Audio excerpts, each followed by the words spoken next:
En Zouglou, ça réussit toujours.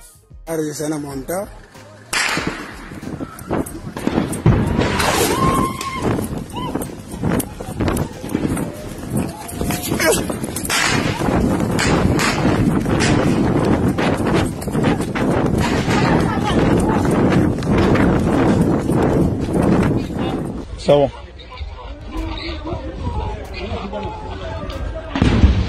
Que se passe-t-il donc en Guinée-Bissau? Des tirs nourris ont été entendus dans le secteur du palais du gouvernement ce mardi, là où plusieurs membres du gouvernement étaient présents. C'est la panique en ville et la plus grande confusion. Sarah Sako, est-ce que vous avez plus de précisions?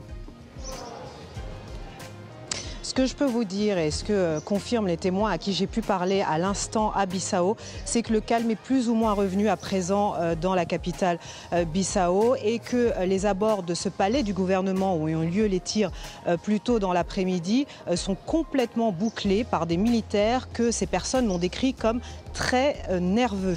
D'autres sites stratégiques sont également complètement bouclés. C'est le cas du palais de la République, le palais présidentiel donc en ville, du ministère de l'Intérieur ou encore de la résidence privée du ministère de l'Intérieur. Voilà pour les dernières informations. Ce que je peux vous dire aussi, c'est que les tirs ont commencé vers midi autour de ce palais du gouvernement qui est en fait dans la banlieue nord de la ville, à 6-7 km du centre-ville. Des hommes en tenue militaire ont été aperçus. Ils ont donné l'assaut contre ce bâtiment. Ils se sont affrontés avec d'autres militaires qui étaient présents, qui gardaient le bâtiment, des gardes du corps également, des officiels qui étaient sur place. Le président Embalo était en réunion dans ce palais du gouvernement avec le gouvernement, réunion extraordinaire. On ne sait pas où il se trouve, on ne sait pas ce qu'il est devenu pour l'instant. Les assaillants, que je vous le disais, donc sont selon toute vraisemblance des membres de l'armée. Ils ont échangé des coups de feu pendant près de 45 minutes avec d'autres militaires. Voilà, donc ça a été la confusion pendant un bon moment à Bissau. Les écoles ont aussitôt fermé,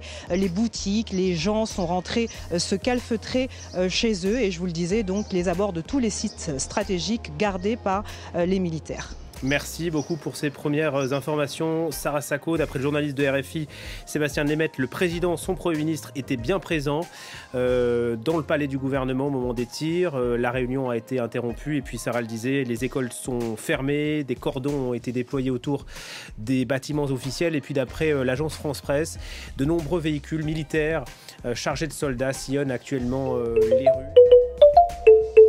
En Zouglou, ça réussit toujours.